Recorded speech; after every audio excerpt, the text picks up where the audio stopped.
बहुत बड़ा doubt clear करने वाला हूं कि कॉपीराइट क्लेम क्या होता है, कॉपीराइट स्ट्राइक क्या होता है और कम्युनिटी गाइडलाइन स्ट्राइक क्या होता है और ये कैसे आता है, और अगर आपके चैनल पर ये आ जाता है तो आपके चैनल पर इफेक्ट कैसे पड़ता है। तो वीडियो बहुत ज्यादा इंपॉर्टेंट है, वीडियो को बिल्कुल भी स्किप मत करना। तीनों चीजों के बारे में आपको बिल्कुल एक्सप्लेन करके मैं बताने वाला हूं। तो चलिए वीडियो की शुरुआत करते हैं। वीडियो शुरुआत करने से पहले आप इस वीडियो को लाइक कर दीजिए, और दोस्तों अभी तक आपने चैनल को सब्सक्राइब नहीं किया तो चैनल को सब्सक्राइब करके बगल में जो बेल आइकन उसे ऑल पर प्रेस कर लीजिए, क्योंकि मैं इस चैनल पर हमेशा यूट्यूब टिप्स से रिलेटेड वीडियो लेके आते रहता हूं। तो चलिए यहाँ पर वीडियो की शुरुआत करते हैं। तो दोस्तों तीनों चीजों के बारे में मैं, जो कॉपीराइट क्लेम है, कॉपीराइट स्ट्राइक और कम्युनिटी गाइडलाइन स्ट्राइक है, इसमें आपको मैं एक एक करके बता रहा हूं। तो यहाँ पर ध्यान से देखिएगा। तो दोस्तों जब कोई नया यूट्यूबर अपना यूट्यूब चैनल क्रिएट करता है और वीडियोस बनाने लगता है, तो वो आखिर कोई ना कोई ऐसी गलती कर ही देता है, क्योंकि यूट्यूब पर जब आप आते हो तो बहुत सारी गलतियां यहाँ पर करते हैं और बहुत सारी यहाँ पर प्रॉब्लम स्टार्ट हो जाती है, और उसी में से एक प्रॉब्लम है कॉपीराइट क्लेम। कॉपीराइट क्लेम का मतलब क्या होता है मैं आपको अच्छे तरीके से समझा दे रहा हूं। जैसे मान लीजिए आपने अपनी वीडियो पर किसी भी वीडियो का मतलब कोई पार्ट यूज कर लिया, कोई म्यूजिक यूज कर लिया, कोई इमेज यूज कर लिया, तो आप देखते हो कि जैसे ही आपने वीडियो को अपलोड करते हो ना, तो आपकी वीडियो पर कॉपीराइट क्लेम आ जाता है। अब उसका मतलब होता क्या, अगर क्लेम आ जाता है तो आपके चैनल पर इफेक्ट कैसे पड़ता है। देखिए आपके चैनल पर कोई बुरा इफेक्ट नहीं पड़ता है, बल्कि आपका चैनल जब मोनेटाइज होगा,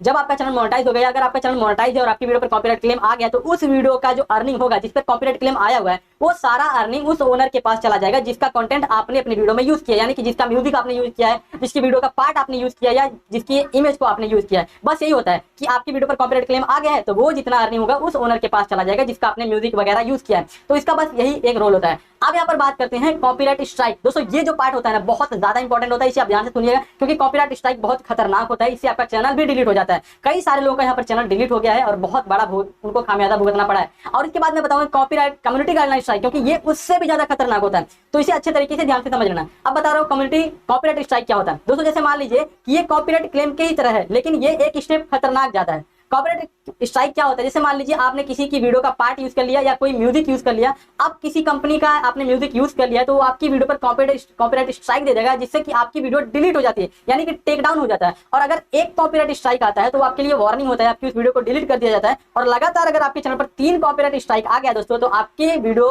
आप अपने चैनल पर अपलोड नहीं कर पाओगे, सब कुछ फ्रीज हो जाता है और आपका चैनल 90 दिनों के लिए एकदम से पूरा तरीके से फ्रीज हो जाता है। और अगर 3 कॉपीराइट एक्टिव हो गया ना, तो आपका चैनल 7 दिनों में टर्मिनेट हो सकता है। और अब आप इसे कैसे बच सकते हो वो मैं यहाँ पर आपको बताता हूँ। अब जैसे मान लीजिए आपकी वीडियो पर कॉपीराइट स्ट्राइक आ गया, आपके चैनल पर आ गया, और आप यूट्यूब से कॉन्टैक्ट करते हो, ट्वीट करते हो, तो देखिए यहाँ पर ट्वीट करने से, यूट्यूब से कॉन्टैक्ट करने से कोई फायदा नहीं होता, क्योंकि यूट्यूब आपसे खुद बोलता है कि भैया आप उनसे कांटेक्ट कीजिए जिसने आपकी वीडियो पर कॉपीराइट स्ट्राइक दिया हुआ है। क्योंकि जब आपके वीडियो पर कॉपीराइट स्ट्राइक आता है ना, तो आपके पास मेल आता है कि किसने आपकी वीडियो पर कॉपीराइट स्ट्राइक दिया हुआ है, तो उनसे आप कांटेक्ट कीजिए और उनसे आप बातचीत करके अपना कॉपीराइट स्ट्राइक हटवा लीजिए।